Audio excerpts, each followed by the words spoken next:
Angels of Death has got to be one of the most boring animes I've ever watched. Let's talk about it. So Angels of Death or Satsureigo no Tenshi is an anime that came out in 2018 that was actually adapted from a game by a guy named Makoto Sanada. It's about a 13-year-old girl named Rachel Gardner who wakes up in a basement of a building with no memory of how she even got there.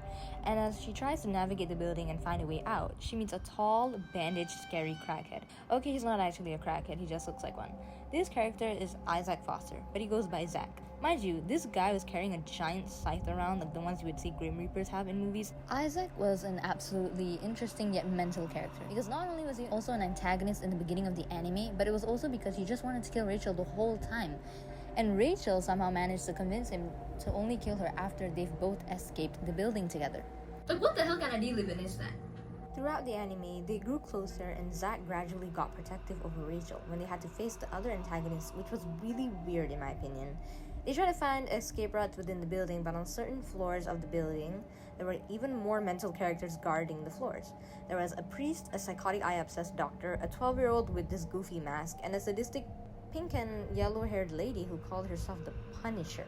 Zack and Rachel had to overcome many obstacles, solve puzzles, navigate psychological traps set up by each of the antagonists on 4 separate floors in order to make it out of there alive.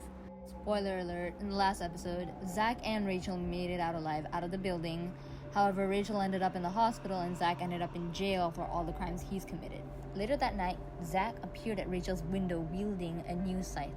He broke in and they leaped out of the window together. Either she was hallucinating the whole thing or they jumped to their death. Which is why, in my opinion, it was a pretty stupid ending if you asked me.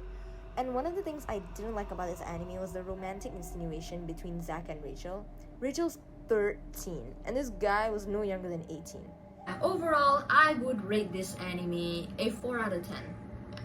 And 10 out of 10 would never recommend you to watch, so